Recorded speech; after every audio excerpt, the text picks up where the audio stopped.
तुझ्या पाठीमागचा आहे ना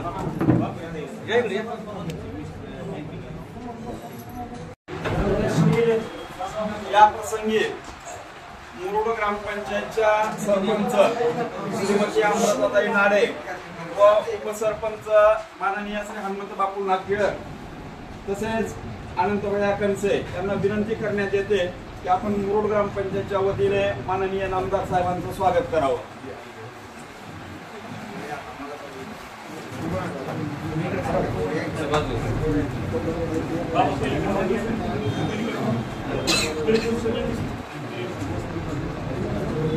तसेच सर्व ग्रामपंचायत सदस्य श्री महेशजी कनसे, सूरज सूर्यवंशी, अशोक चव्हाण, संतोष काळे, मेघराज अंधारे, रेगाबा नाडे, लताताई भोसले, आशाताई शिंदे व बालाजी सवय यांच्या वतीनं या ठिकाणी हा नागरिक सत्कार करण्यात येत आहे।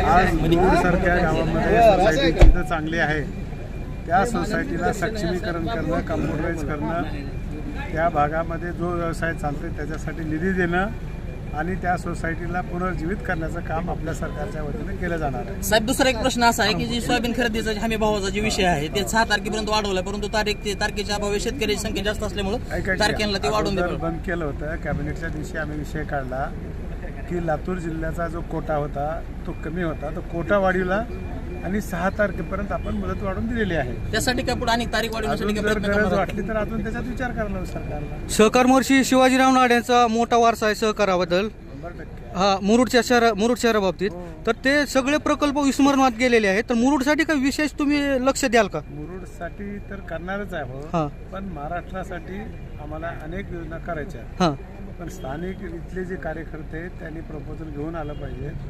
आम्ही सगळ्या स्थानिकच्या लोकप्रतिनिधींना सांगितलंय ऑडिट वर्ग ज्या संस्थेच्या आहेत त्याची परिस्थिती चांगली आहे, जिच्याकडे जागा आहे, त्यांनी या भागामध्ये कोणता व्यवसाय चालतोय त्याचा अभ्यास करावा आणि त्यांना आम्ही सहकाराच्या वतीने सहकार वर्ष म्हणून आपण यावर्षी घोषित केलं आहे।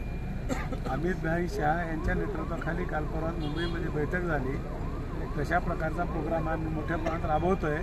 तरुणांनी पुढे यावं, या भागात गावात कोणता व्यवसाय चालत आहे त्याची टिप्पणी द्यावी, आम्ही त्यांना सहकार्य करू आणि नाडे साहेबांचं जे स्वप्न होतं ते राहिलेलं पूर्ण करू।